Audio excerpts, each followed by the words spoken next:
एवं बच्चों, आज के इस वीडियो लेसन में मैं आपको संश्लेषित रेशों के बारे में पढ़ाऊंगी। आप लोग बहुत ध्यान से इस वीडियो लेसन को सुनेंगे, देखेंगे और समझेंगे। तो आइए सबसे पहले मैं आपको रेशों के बारे में बताती हूँ कि रेशे क्या होते हैं। रेशे अर्थात धागे। जो कपड़े हम लोग पहनते हैं वो धागों से ही बनाए जाते हैं और इन्हीं धागों को हम रेशे कहते हैं। तो ये धागे अर्थात रेशे हमको प्राकृतिक या कृत्रिम स्रोतों से प्राप्त होते हैं। तो रेशे कितने प्रकार के होते हैं, है ना। तो रेशे जो है वो दो प्रकार के होते हैं, प्राकृतिक रेशे और कृत्रिम रेशे। कृत्रिम रेशे को ही संश्लेषित रेशे कहते हैं, जो कि मानव निर्मित होते हैं।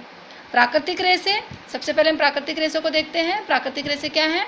तो प्रकृति द्वारा प्रदत्त वस्तुओं से ये रेशे बनाए जाते हैं।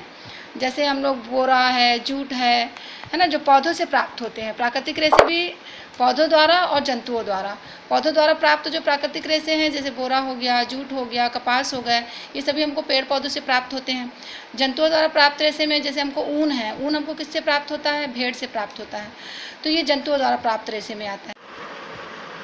तो देखिए, संश्लेषित रेशों के बारे में बताने के पहले मैं आपको मोतियों की माला दिखा रही हूँ।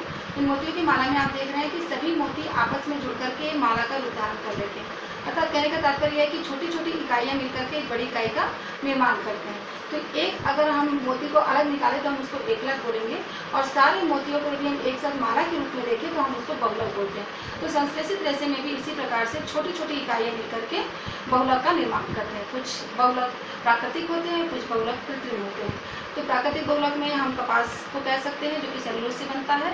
और कृत्रिम बहुलक में मानव द्वारा जो कारखानों में बोतलें बनाई जाती हैं, प्लास्टिक के पाइप्स बनाए जाते हैं, बाल्टियाँ बनाई जाती हैं, वो संश्लेषित रेशों के बहुलक में आते हैं। तो ये संश्लेषित रेशों के बारे में। तो संश्लेषित रेशे कैसे